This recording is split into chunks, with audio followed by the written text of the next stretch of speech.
Hello, hello, Regis Kilbin is the name, and Here's the Storm is the game. And today I'm going to be talking about my Master Raynor build. This is kind of my ultimate build for Raynor.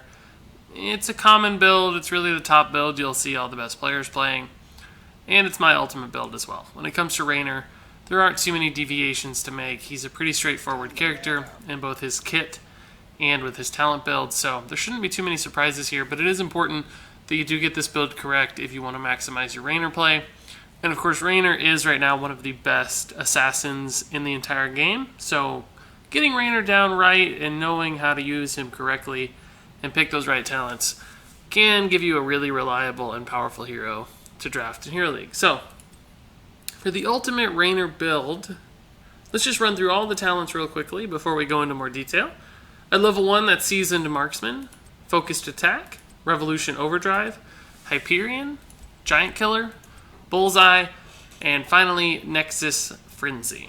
So the goal with this build really is just to maximize Raynor's auto attack damage. That's already what he excels at, and this build just makes him even better at that. It's not great for extra survivability or utility, but for just absolutely shredding enemy opponents, there's no other way to go than this build right here.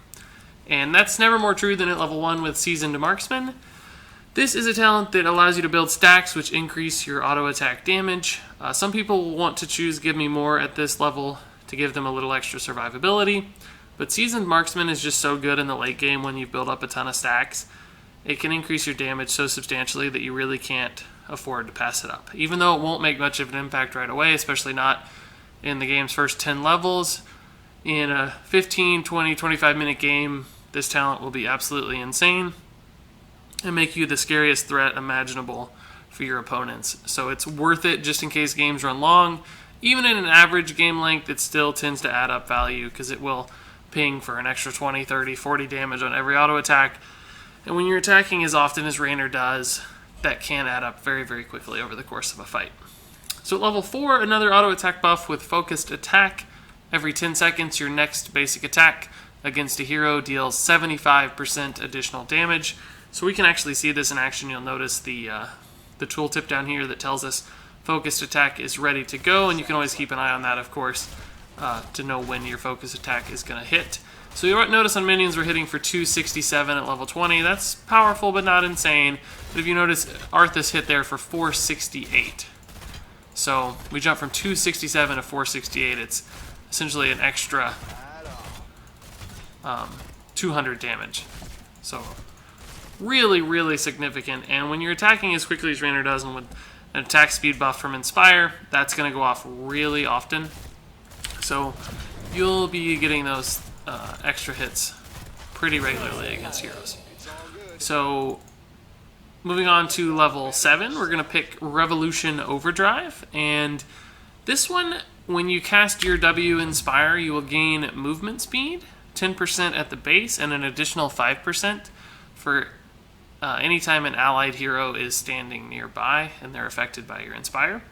So you may say that that doesn't sound like much of an offensive talent, and Raynor's all about maximizing his auto attack damage, so how does that help us do damage? That sounds like a defensive talent, and that's true to some extent. It definitely can help you make an escape if you need to. If you get in trouble and you need to make a quick run, that'll help just a little, giving you that extra speed boost, or a lot if you've got teammates fleeing nearby. But really, Raynor is all about stutter stepping. You have to learn to stutter step with Raynor, and I'm not going to give you a full guide to stutter stepping right here in this video, but if you want to maximize your damage with Raynor, it's really important that you learn to stutter step. And having an increased movement speed along with your Inspire can make it easier to stay in range of opponents or kite them as necessary and just give you that little bit extra edge against melee attackers who might be trying to stay and close the gap next to you. So it helps you kite, it helps you stutter step, it helps you escape. It has both offensive and defensive utility, making it a really strong talent. And you'll notice the other stuff here doesn't really have a ton of offensive utility. Putting on a clinic can help do a little more damage, but since Raynor is not really ability based, it doesn't help all that much, especially when this gives you some offensive benefits plus all those nice defensive ones as well. And now to move on to Raynor's heroics, we're going to go with Hyperion. Raynor's Raiders is fine, but Hyperion is really the more consistent ult It's great at zoning any areas you need to get enemies out of. It can do tons of damage to anyone standing inside of it, and it's also great at hitting towers. You'll see there it hit for 1700 at level 20 and took out a huge chunk of that tower's life in just one hit. So it's good for consistent chunky damage against a whole enemy team. It's great for zoning, and it's really, really good at pushing siege in a pinch. So you can just kind of throw it on the enemy's base and run away and still do work without really being there to monitor it. So Hyperion's a pretty reliable talent, even though it's not necessarily auto-attack focused. At level 13, we're going to go with Giant Killer, yet another auto-attack buff. This time, your basic attacks deal extra damage based on 1.5% of the enemy hero's maximum health. So that is fantastic at killing enemy tanks. And in a metagame where tanks are very popular and you see lots of meaty heroes with lots of health, this will make your auto-attacks hit for a ton of extra damage. We already saw that in effect with Arthas earlier when we were attacking, but it's not going to help you a ton against squishies, but Raynor can destroy any tanks that stand in his way, which is really important for a team to have to get through those really heavy and strong and powerful front lines. So Giant Killer will do a lot of work. At level 16, we're going to go with Bullseye.